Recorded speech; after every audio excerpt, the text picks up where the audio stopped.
bonsoir à toutes et tous. Merci beaucoup pour cette invitation.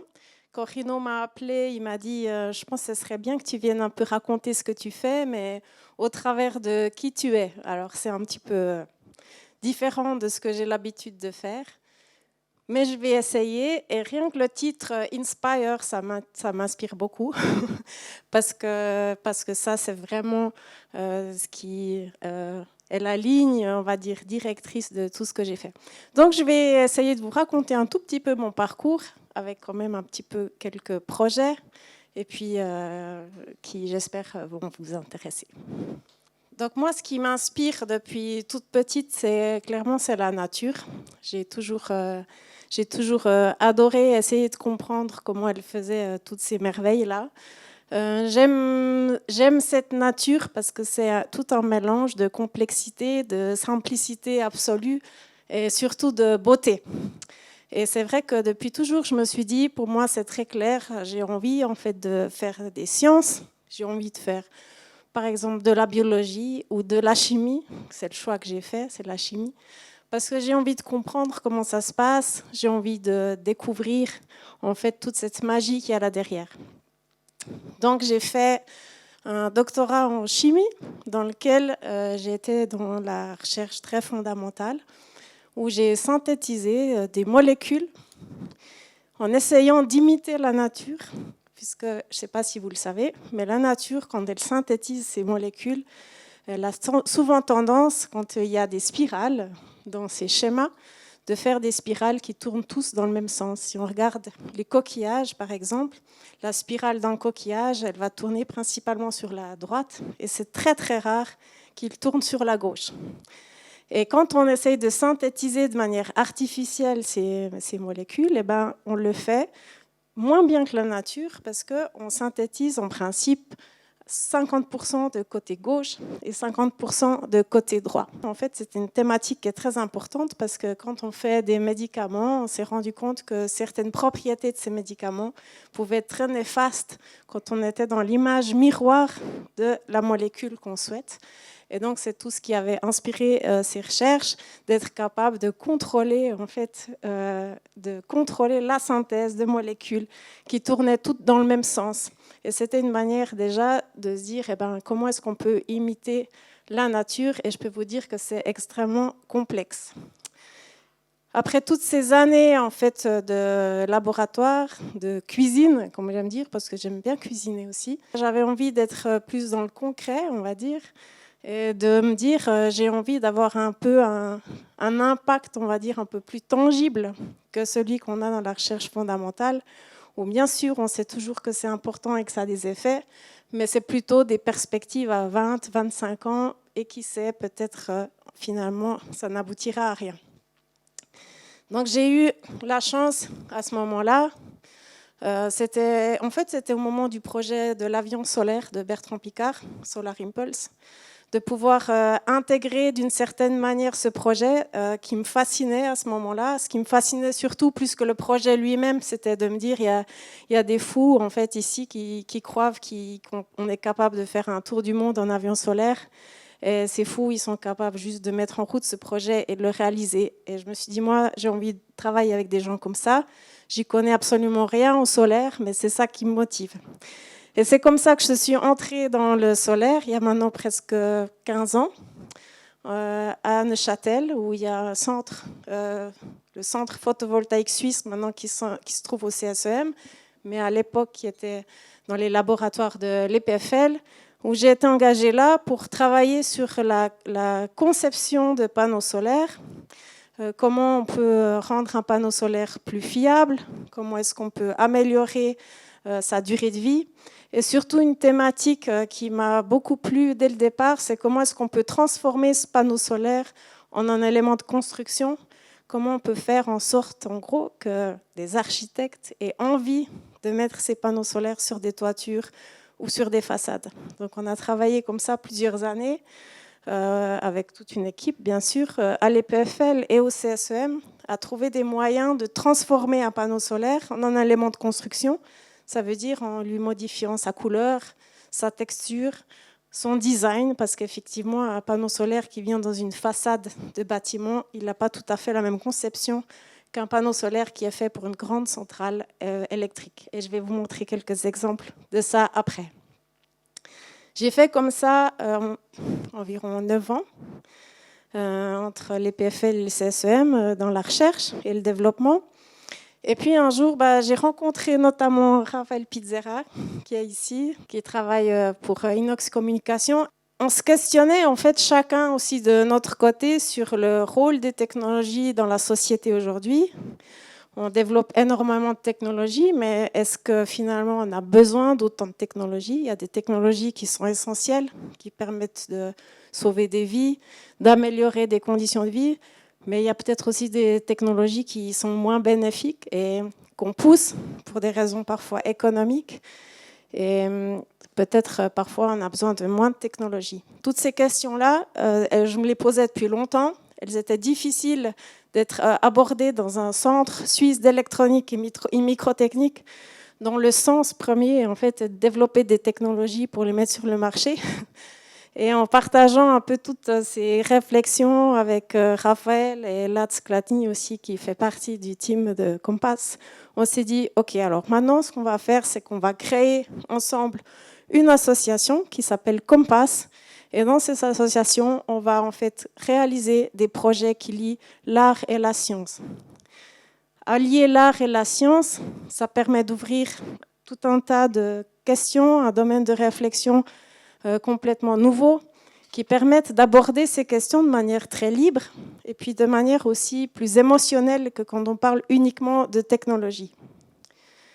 Et une des questions qu'on avait, parce que moi je venais aussi du domaine du solaire, c'était de dire, aujourd'hui on a une technologie qui est hyper mature. L'énergie solaire, un panneau solaire, c'est ce qu'on appelle une commodité aujourd'hui. Mais néanmoins, ce n'est pas suffisamment connu. Et c'est vrai qu'il n'y a encore pas tous les architectes du monde qui ont compris que ça peut être un élément de construction. Et on s'est dit, mais peut-être qu'il y a un problème aussi, c'est qu'entre ingénieurs et scientifiques, on sait très bien se parler entre nous et se comprendre, mais on sait très mal parler aussi à un public plus large. Et une façon de le faire, c'est d'utiliser le moyen artistique. Et c'est ce qu'on a fait ensemble à travers Compass. C'est d'arriver à transformer un panneau solaire, pas seulement en un élément de construction, de couleur, mais en une œuvre d'art également. Et c'est vrai que durant toutes les années au CSEM et puis à l'EPFL, on a développé des techniques qui permettaient d'amener la couleur dans un panneau solaire, par exemple pour lui donner la couleur d'une tuile. On a même fait des panneaux qui pouvaient être blancs. Et à partir de là, c'était assez évident que si on est capable de faire un panneau blanc, on est aussi capable de faire n'importe quelle image ou photographie, puisqu'on a une page blanche qui ne demande que à être remplie. Et on a développé cette technologie au CSEM qui permet d'intégrer des photographies dans un panneau solaire. Et ça, ici, c'est une des toutes premières réalisations qu'on a fait, qu'on a appelée photosynthesis, qui a été exposée en Chine. Alors, ce qui est génial en Chine, quand on expose là-bas, c'est qu'on a des millions de visiteurs directement d'un coup. Et ce qui est intéressant ici, c'est qu'on a travaillé avec un photographe qui photographie des plantes, des fleurs. Et puis, on entre ici dans un sujet en fait, qui est très beau et très poétique, de se dire que finalement, la plante qui est photographiée, elle a besoin d'énergie pour faire sa photosynthèse, pour créer son énergie. Et le substrat sur lequel elle est, c'est aussi un substrat qui a besoin qui a besoin des photons du soleil pour créer son énergie. Et en fait, quand on entre en fait, dans ce dialogue, bien sûr que les visiteurs ne voient pas que c'est un panneau solaire parce qu'on ne le voit pas, mais ils le comprennent dans la discussion qui suit. Et c'est très inspirant, puisque beaucoup disent ensuite, mais finalement, pourquoi on n'a pas des panneaux solaires sur tous nos bâtiments? Pourquoi notre publicité ne produit pas de l'énergie? Pourquoi est-ce qu'on ne fait pas plus d'œuvres d'art dans nos villes qui produisent de l'énergie? Ici, encore 2 exemples qu'on a réalisés avec Compass. Ici, à gauche, c'est à Neuchâtel. C'est en fait ça, c'est la première réalisation qu'on a fait en 2017. C'est dans le parc du musée d'archéologie au Latenium à Neuchâtel. C'est une photographie de ce qu'on trouve au fond de notre lac, un village palafite qui est préservé et reconnu par l'UNESCO comme ayant une valeur patrimoniale exceptionnelle, mais qui se trouve dans l'eau, donc qui est complètement invisible finalement du grand public et difficile à mettre en valeur puisqu'on ne veut pas vraiment le sortir de l'eau et on ne peut pas vraiment faire plonger les visiteurs non plus. Donc en discutant avec le directeur du Laténium, il nous a dit, mais finalement, est-ce qu'on ne pourrait pas, avec votre technique, mettre en valeur ce patrimoine qui est submergé sur ce mur qui se trouve juste en face du lac, devant le musée. Puis on s'est dit, parce qu'on est toujours fou, on dit toujours oui. Alors après, ça fait toujours un peu suer, mais c'est comme ça qu'on fait les premiers projets. On a essayé de photographier, en fait, sur 20 mètres de long, ces vestiges palafites. Je crois qu'il y a environ 180 photographies qui ont été remises ensemble pour arriver à cette couverture de 20 mètres. Ces photographies, elles ont été intégrées dans ces panneaux solaires et puis ces panneaux solaires sont installés à l'extérieur du musée. Ce qui est intéressant ici, c'est aussi que le musée en fait, du Laténium à Neuchâtel est le premier musée Minergie en Suisse, donc qui consomme déjà un peu d'énergie, et cette installation, elle couvre entière de l'électricité nécessaire pour l'éclairage du musée. C'est intéressant puisqu'on est dans un système d'autoconsommation directe. L'installation produit la journée quand le musée a besoin de la journée. Et puis ici, à droite, le projet s'appelait Bismart. C'est un projet qui a été financé par la Commission européenne. Et avec Compass, on avait la charge de la communication de ce projet et d'être capable de raconter aussi le potentiel du panneau solaire, notamment dans des installations dans le bâtiment. Et ici, on a fait tout ce projet dans un village en Sicile où on a eu la chance de photographier des habitants du village et d'installer en fait ces photographies sur la place du village, sur des panneaux solaires qui, eux, sont bifaciaux, donc ils produisent des deux côtés de l'énergie. Tous les panneaux solaires sont mis en série et l'énergie qui est produite est injectée directement dans le réseau de la ville. Donc ça, c'est deux exemples en fait, de nos réalisations. Et il y en a encore plusieurs autres si vous voulez voir sur notre site internet ou si vous voulez en réaliser avec nous. On est toujours aussi ouvert à des propositions. Ces technologies ici, je vous ai montré un petit peu le côté artistique de ces technologies, mais un des marchés en fait très important qu'elles ont, c'est le bâtiment. Aujourd'hui, le solaire, c'est plus tellement une question. On a besoin en fait d'énergie solaire pour faire notre transition énergétique. Et dans des pays comme la Suisse, on n'a pas tellement de terrain en fait, à disposition pour faire des grandes centrales solaires comme on voit dans des zones désertiques ou des pays qui ont des grandes surfaces qui sont inhabitées. On a énormément de bâtiments. Et on sait en fait que le potentiel solaire qu'on a sur toutes nos toitures qui sont bien exposées ou nos façades qui sont bien exposées en Suisse permettrait de couvrir largement notre consommation énergétique. Alors, ce n'est pas si simple parce qu'il ne suffit pas juste de produire du solaire pour faire notre transition énergétique. On a besoin d'un mix énergétique. Il ne faut pas oublier qu'on a besoin de l'hydraulique, qu'on a besoin de l'éolien, qu'on a besoin du stockage. Donc, c'est un schéma un peu complexe.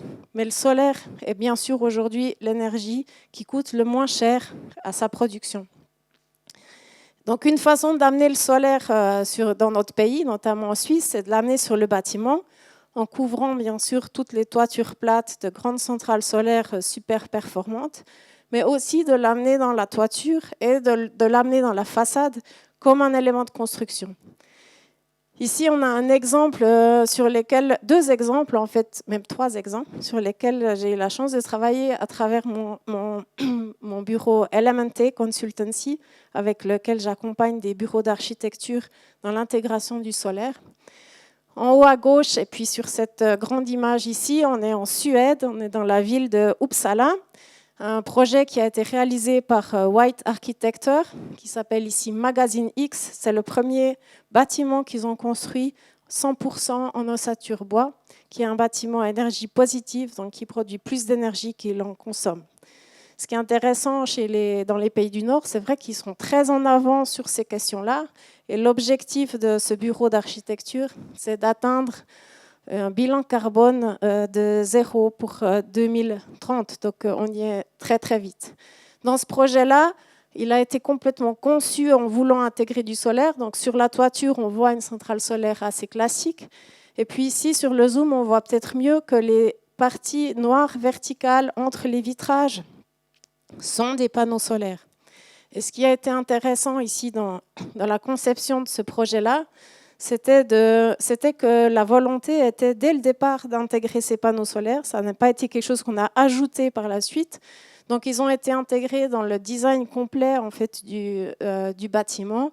Les systèmes de fixation des fenêtres sont exactement les mêmes que les panneaux solaires. Et ici, le panneau solaire est vraiment la peau du bâtiment. Derrière, on a l'isolation et on a l'ossature bois de l'intérieur du bâtiment. Donc, on est vraiment dans une intégration complète ici. Il y a 400 mètres carrés de solaire sur cette façade qui produit de l'énergie. Et je crois que maintenant, les architectes White disent qu'ils ne construiront plus sans le solaire dans la façade, tellement que c'est pertinent. Un petit clin d'œil sur un autre projet tout à gauche ici, à Oslo, toujours dans le cadre de ce projet européen Bismart. On était là dans un lieu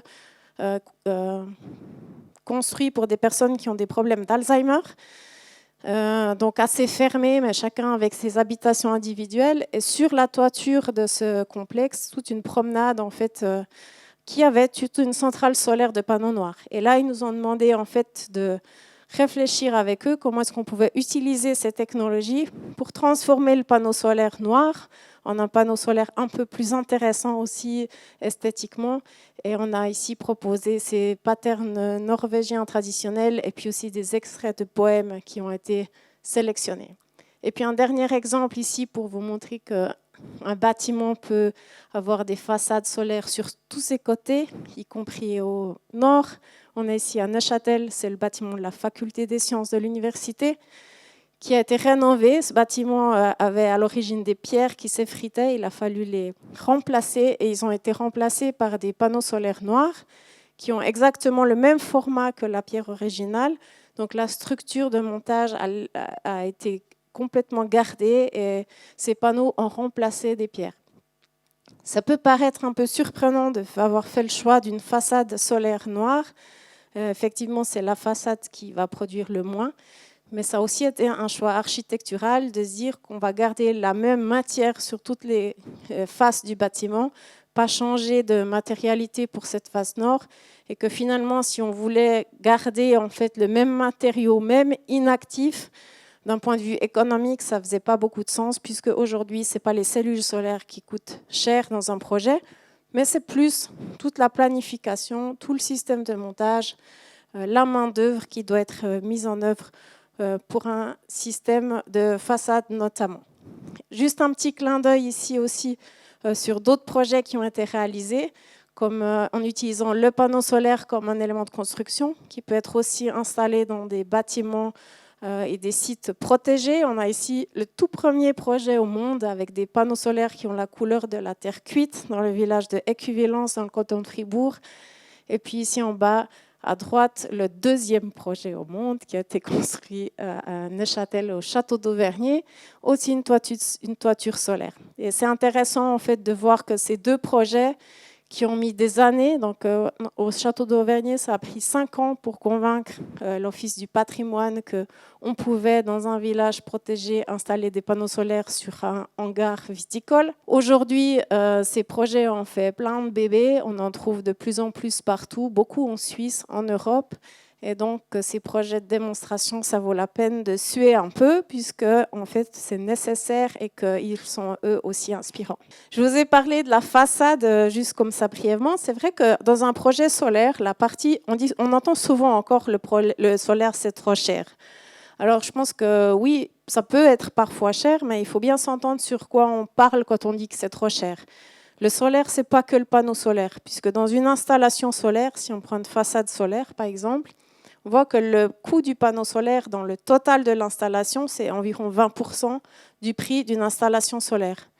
On a beaucoup travaillé ces dernières années au niveau de la recherche et de l'industrie dans la production pour améliorer l'efficacité des modules, pour diminuer leurs coûts. Aujourd'hui, les Chinois vendent les panneaux solaires à 450 watts, environ 30 francs suisses, ce qui est complètement absurde. Mais quand même, c'est pour dire qu'aujourd'hui, on ne peut pas dire qu'un panneau solaire, c'est cher. Par contre, c'est cher l'installation, le matériel qu'il faut en fait, pour pouvoir installer ces panneaux solaires dans un bâtiment, que ça réponde à toutes les normes, la main-d'œuvre, l'échafaudage, toutes ces étapes-là sont chères. Et la suite logique, en fait, un peu de tous ces travaux en fait, sur lesquels j'ai eu la chance de travailler ces dernières années, c'était de se dire, avec Pierrick Duvoisin ici, qui est mon associé dans cette nouvelle entreprise qu'on a créée qui s'appelle Lightseeds, c'était de réfléchir comment est-ce qu'on peut avoir un impact aujourd'hui au niveau de l'énergie solaire en permettant de réduire pas seulement le coût du panneau solaire, mais en réduisant le coût d'une installation solaire dans son ensemble et en essayant aussi de penser à la question environnementale et de l'impact environnemental de la fabrication et de la destruction de ces panneaux solaires. Et c'est comme ça qu'on est arrivé à imaginer, à prototyper et aujourd'hui à produire des panneaux solaires en fait très innovants. Ici, vous avez le tout premier échantillon. Ça, c'est la petite version parce que le panneau solaire grande taille est beaucoup plus grand. Mais ce panneau solaire, ce qui le rend innovant, c'est qu'il n'a pas de verre et qu'il est rigide. Donc, il est incassable et il est extrêmement léger puisqu'il va peser 60% de moins qu'un panneau standard en verre. Donc, un panneau standard en verre va faire environ 20 kg et notre panneau standard, pour la même taille et la même puissance, va faire plutôt 8 kg.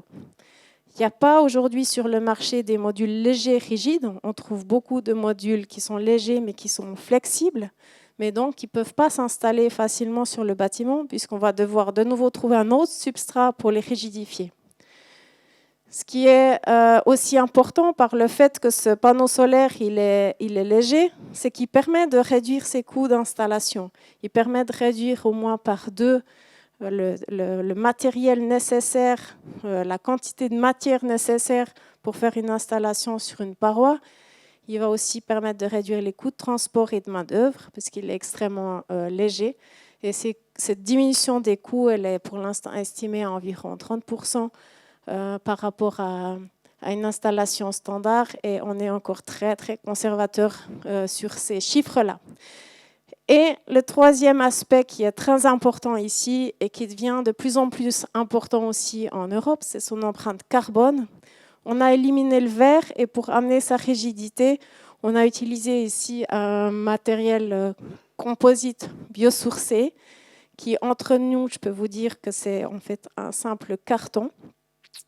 Et donc, un carton qui est recyclé, qui est recyclable, et qui permet justement de diminuer de 50% l'empreinte carbone à la fabrication d'un panneau solaire par rapport au même panneau solaire en verre. Donc on est ici maintenant au stade de l'industrialisation de ce panneau solaire qu'on a développé ici à Neuchâtel. Là vous avez une image du premier panneau solaire qui est sorti d'une machine industrielle de grande taille. Et puis ici, la semaine dernière, on a installé 2 panneaux solaires dans un endroit du Jura, sur la Transjurane. L'Office fédéral des routes est en train de tester différentes solutions pour équiper les bordures d'autoroutes de panneaux solaires. Et notre solution est en cours de test avec d'autres solutions. Donc on est aujourd'hui au stade de préparer l'industrialisation de ce produit. C'est un produit qui potentiellement peut remplacer tous les panneaux solaires en verre du monde. Donc il y a un immense marché qui est en pleine explosion ici et un marché qui va devoir aussi trouver des solutions aussi alternatives, tenir compte aussi de la fin de vie des matériaux qui deviennent quelque chose qui est aussi de plus en plus important. Et voilà, j'arrive au bout de cette présentation.